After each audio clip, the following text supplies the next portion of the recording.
د اورېدونکو په دې پروګرام کې ستاسو چې کوم هغه سوالونه یي یا په دې پروګرام کې مونږ یو موضوع راوړو نو په هغې باندې مونږ خبرې اترې کوو. مفتي بشیر خان صاحب راسره وي او هغوی ته هرکلی وایم، ستړي مه شئ. السلام علیکم جي. وعلیکم السلام ورحمت الله وبرکاته. مفتي صاحب تاسو ښه یی؟ د الله کرم دی، ډېره مننه. مفتي صاحب اورېدونکو ته به دغه یاد دهاني ورکړو چې یاره تېره جمعه مونږ په طلاق باندې خبره اتره کړې وه چې دغه موضوع دې ته یاده وي او په هغې کې ډېر سوالونه داسې وو چې هغه پاتې شوي وو. نو زه وایم چې په دغه سوال طرف ته به راشو، وخت به نه ضایع کوو. نو سوال به دا وړومبی وکوه چې څنګه طلاق چې کوم اختیار دی هغه سړي ته ولې دی، ښځې ته ولې نشته؟ بسم الله الرحمن الرحیم. یقینا دا ډېره ښایسته موضوع ده. مخکې هم د دې متعلقه موږ ویلې، اوس به زه سرسري یو څو خبرې ذکر کړم. جی جی. هغه دا چې اول خو اسلام طلاق خوښوي نه.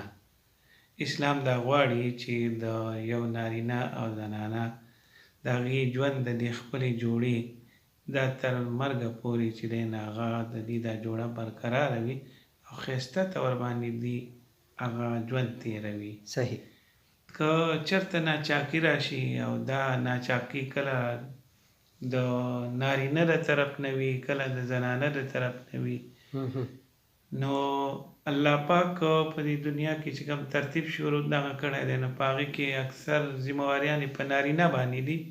نو الله پاک نارینه ته دا فرمایلی چې تاسو اول دې سره نرمۍ سره پوهوئ. په دې صورت کې بیا شریعت طلاق اجازت هم ورکوي. صحیح. او دا د دې لپاره چې زنانه ته هم تکلیف نه وي، هغه د خپل خوښې مطابق بل ځای کې ژوند تېر کړي او نارینه هم دقسې خپل ځان لپاره د بل ملګري انتخاب وکړي. صحیح. البته دې کې ستاسو دا سوال جواب دا سوال ډېر ښایسته دی چې دا اسلام نارینه ته دا اختیار ولې ورکړی؟ اختیار ولې ورکړی؟ جی. نو دې جواب خو اول دا دی چې نارینه باندې ذمهواریانې هم ډېرې زیاتې وي. جی. دې وجې نه هغه هر یو خبرې ته ډېر زیات سوچ او فکر کوي. صحیح. او دې وجې نه ده کې برداشت هم ډېر وي. په کور کې چې کوم خاندان جوړیږي په دې کې د نارینه برداشت ډېر وي، ذمهواریانې ډېرې وي. نو دې وجې نه چې کوم ډېر برداشت کوونکی دی دا اختیار د دې جوړې د ماتولو دا الله پاک نارینه ته ورکړو. صحیح. که چېرته لکه دی هم سره د دې هر څه برداشت او تحمل نه دی جداوالی وغواړي نو بس خیر دی بیا دې وکړي. صحیح. مفتي صاحب ډېر په تفصیل سره تاسو خبره وکړه ماشاءالله. دا راته ووایي چې په اسلام کې 3 طلاقونه چې ورکوي که نه د دې په شا باندې فلسفه څه ده؟ یقینا دا خو ډېر ښایسته خبره ده او ډېر ښه سوال دی. جی. وجه دا ده موږ دنیا کې چې کوم هم یو اګریمنټ وکړو دا چې موږ کینسل کوو بس بیا ووایو یاره دا موږ کینسل کوو ختم شو. که چا څه اخیستل خرڅول وکړو دا څیز مې اخیستی دی بس بیا که مثال ختمه و یاره ما واپس کړه په یو ځل باندې چې دی نه هغه اګریمنټ ختم شي یا اخیستل خرڅول کینسل شي. صحیح. او څیز واپس شي. البته چونکې ما مخکې ویلې چې الله پاک دا غواړي چې د نارینه او د زنانه دا رشته او د دې دا کور دی تر مرګه پورې برقرار وي. نو دلته الله پاک د نارینه ته او زنانه ته 3 ځله چانس ورکړه. 3 ځله یې دته دا موقع ورکړه که یو ځل سړی پوه نه شي او طلاق ورکړي او یا چې دی نه هغه مثال په طور باندې خاندانونو خلک راپاڅېدل او هغې دا فیصله وکړله د دې په منځ کې چې یاره تاسو بس جدایي اختیار کړئ. صحیح. او د هغې نه بعد بیا د صورتحال راغی نارینه ته هم احساس وشو، زنانه ته هم احساس وشو. صحیح. نو دلته بیا شریعت دې له موقع ورکړه خیر بیا دغه کولی شي. صحیح. خو دې نه بعد اکثر خو مونږ دا وایو یاره مړه 2 پیرې مې درته وکړو، 3م ته خو ډوله په دنیا کې څوک هم تیار نه. خو الله پاک دا غواړي چې نه دا جوړه دې وي خیر دی یو 3م ځل بیا چانس ورکړي. نو دا 3 موقع الله پاک دې جوړې ته ورکړي دي چې تاسو ژوند ښایسته طریقې باندې تېر کړئ. که یو ځل غلط شي خو 2م ځل سوچ کوئ. که 2م ځل هم بیا دوباره غلطي وکړه، بعضې انسان په یو ځل غلطۍ باندې هغه ته دغه نه کېږي احساس. نو بیا دې 3م ځل باندې که 3م ځل هم وکړو بیا شریعت چې دی نو هغه مخکې انسان ته موقع نه هغه نه ورکوي ځکه دې کې مخکې د دویم فریق ژوند دی هغې سره ډېرې معاملې تړلي وي. صحیح. مفتی صاحب تاسو ډېرې بهترینه خبرې کوئ، ډېرې زبردست او په تفصیل باندې خلک پوهوئ. د طلاق ورکول بهتر طریقه څه ده؟ زمونږ په شریعت کې هم ویلي چې طلاق اجازه شته. یقینا په کار هم دی چې کله کور نه جوړېږي نو څه به کېږي. نو د هغې لپاره اول خو دا دی چې نبی کریم صلی الله علیه وسلم فرمایلی دي چې طلاق الله پاک ته ناخوښه عمل دی. صحیح. او که کومه زنانه یو حدیث بل دی او هغه بغیر د څه وجې د خپل خاوند نه طلاق غواړي نو دې باندې جنت حرام دی. صحیح. نو یو خو دې خوا ده.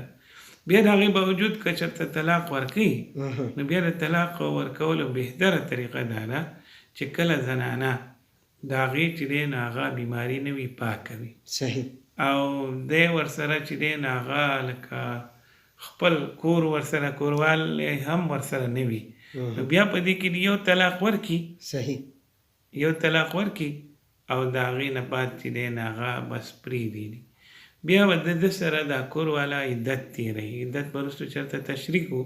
صحیح. خو عدت به تېروي نو دا عدت چې تېروي د هغې نه بعد 3 میاشتې تقریبا خواوشا دا چې تېرې شي نو د دې نکاح به ماته شي.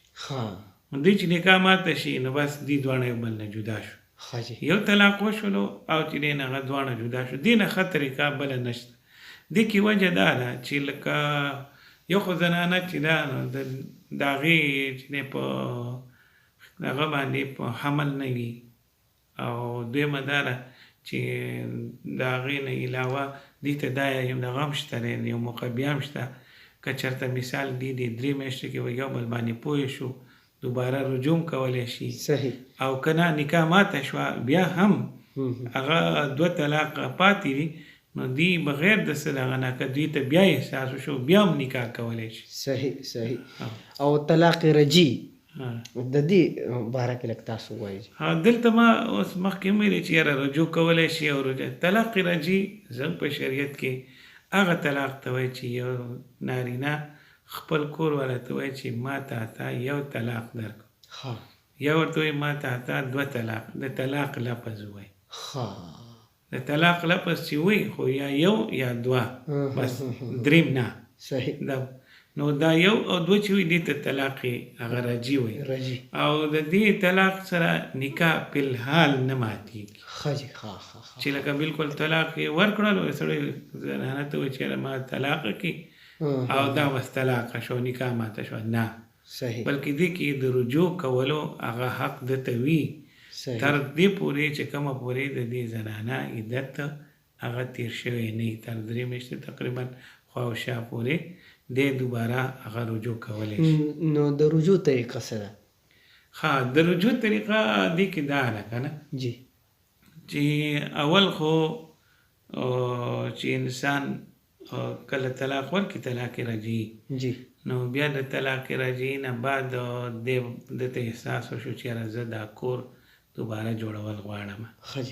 دې کې دا اهمه خبره دا ده چې طلاق نه بعد یو سړی کور باقي جوړول غواړي نو بیا به دې رجوع کوي. که یو سړی کور جوړول نه غواړي او بیا چې دی نه هغه مثال رجوع کوي او سبا یې بیا ورانوي بله ورځ یې بیا ورانوي نو هغې نه ښه دا ده چې دی د رجوع نه کوي. رجوع د هغه سړی کوي چې دته احساس وشولو چې یاره یقینا اوس زمونږ دا ژوند ګران دی دا کور دوباره جوړول غواړي. صحیح. نو د دې کې د رجوع دپاره ښه لکه قانوني لاره چې وي نو هغه دی چې یو سړی په دې هغه باندې الفاظ ووایي چې دا کم طلاق ما ورکړی دی زه د دې نه واپس رجوع کوم او د دې لپاره یو 2 کسان هغه دغه جوړ کړي ګواهان. که سبا څوک یا د زنانه د طرف نه یا بل کس هغه څوک دا دعوه وکړي چې یاره دا خو نکاح ماته شوې ده نکاح نه ده شوې نو ده سره به دا ګواهان وي چې یاره د دې په مخ کې ما د خپل هغه خبرې نه رجوع کړې ده. دا د رجوع هغه ښه او اسانه طریقه ده. او که نه دې د الفاظ ونه وایي خو بس خپل کور دوباره برقرار وساتي بیرته خپل کور والا ته وایي زما ستا خپل ژوند برقرار دی او دغه نو هغه عملي طور باندې رجوع ده صحیح. خو هغې کې دا دی چې قانوني دته به بیا مشکلات راځي که چېرته یا کور والا ویلي دعوه یې وکړله یا بل چا داسې دغه وکړه چې د دې طلاق شوی دی نو دا بیا چې دی هغه د دې رجوع هغه د دې لپاره مشکل جوړېدی شي. جی جی جی نو مفتی صاحب تاسو خبرو که چې ښه جی مفتی صاحب تاسو خبر اتر وکړه چې یو دلته یو بله مې که نه جی جی جی طلاق باطن باین ښه جی طلاق باین د دې طلاق اصل کې د طلاق عام موږ درې قسمونه وایي یو ته وایي طلاق رجعي یو ته وایي طلاق باین او بل ته وایي طلاق مغلظ طلاق باین هغه طلاق وي دې کې زموږ خلک ډېر کمزوري هم کوي او اکثر خلک پوهېږي نه ډېر دا خو طلاق به نه وي او بیا چې دی نه هغه وشي چې دا داسې کنایي الفاظ وایي ښکاره لفظ ونه وایي لکه مثال په طور یو سړی دی او هغه مثال کور والا ورته وایي چې داسې دي خپل منځ کې وران دي خبرې کوي یا داسې جنګ دی او دی په هغې کې ورته وایي ځه ته پلار کره لاړه شه بس ما تاله اجازت درکړی دی او مقصد یې د دې دای زړه کې دا وي چې دا ما طلاق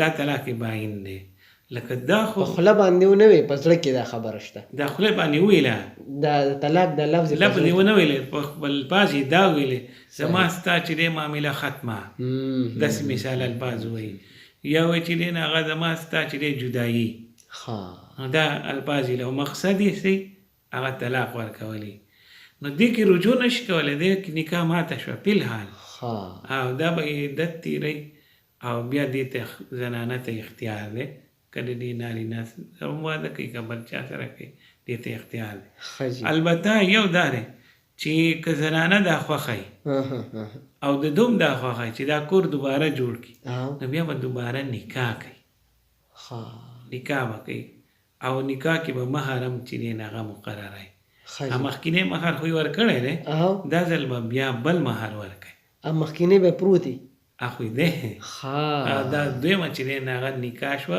دویم مهر به ورکوي خو دې کې دا هم ضروري وي په دې طلاق باین کې چې دا هغه نارینه هم راضي وي او زنانه هم راضي د هغې نه بعد بیا چې هغه نکاح کولی شي طلاق باین یو هم کیدی شي دوم یو نه بعد هم دغه کولی شي لکه دوباره نکاح کولی شي او دوو نه بعد هم چې دی هغه کولی شي دا بیا چې مغلظ تاسو کم یاد کو نو دا مغلظ مونږ چې کوم ولا وایي درې طلاقه چې ورته وایي نو درې طلاقه دې سره نکاح ماته شي او نکاح ماتېدو نه بعد بیا دوباره د نکاح کولو چانس هم دی دا به بیا دوباره هغه نکاح دي د سره بیا یو ځای ژوند نشي تېرولی که داسې وشوله چېرته مثال په طور یو سړي نکاح طلاق ورکړلو نکاح ماته شوه او دا زنانه لاړه بل چا سره نکاح وکړه او د هغې سره ژوند جوړ نه شو د هغه نه ورسره طلاق میلاو شو او بیا کېده بیرته واپس دته راغله نو بیا دغه یو صورت کېدی شي خو دا به دویم کس سره خامخا واده کوي واده به کوي لکه دې کې خو دا دی چې د دو خو معامله ما تاسو ته مخکې ویلو چې شریعت موقع موږ ته درې پیرې راکړی البته دا یو خبره یاد ساته چې درې پیرې طلاق ورکول زموږ په پښتو معاشره کې داسې دي په یو وخت کې وایي ما درې طلاقه کړي دا شریعت کې ګناه ده حضرت عبدالله ابن عباس رضی الله تعالی عنه ته یو سړی راغی وایي چې یا زما زوی دی یا رشته دار دی او هغه چې دی هغه خپل کور والا ته 100 طلاقه ورکړي 100 طلاقه نو هغه ورته ویلې چې دا درې خو یې وشولو او د درې نه سوای د الله په کتاب پورې خندا وکړه نو الله پاک قرآن کې فرمایلی چې د الله پاک آیتونه پسې خندا به نه کوئ د وجې نه دا یو قسم ته چې یو سړی بلکل په یو مخ روان خلي او طلاق یا درې طلاق دا یو قسم ته د الله پاک په احکامو پسې خندا خندا کول دي. صحیح، په دې نه الله صحیح. پاک ډېر سخت هغه منم کړي ده. صحیح. بلکې زمونږ بعضې علما فرمایي چې دا ګناه ده.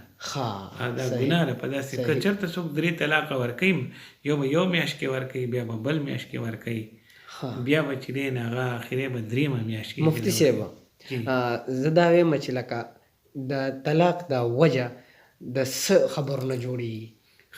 طلاق اصل کې خو ما تاسو مخکې ویلې چې نارینه او زنانه جی الله پاک غواړي چې دې دواړه د دې دا خاندان دی او دا جوړه دې تر مرګه پورې برقرار خدا علی چې کله دی یو بل هغه صبر کوي، جی جی یو بل د هغې احساسات د هغې خیال ساتي، جی نو بیا په هغې کې دا صورتحال نه راځي. صحیح. او نارینه که موږ دا وایي جی. چې بهتره نارینه هغه دی چې د خپل کور والا سره ښیي، جی نو دا کله زموږ احساس جوړ شولو نو بیا به طلاق موقع نه راځي. ډېر زیاته مهرباني مفتي صاحب، خوشحاله اوسئ.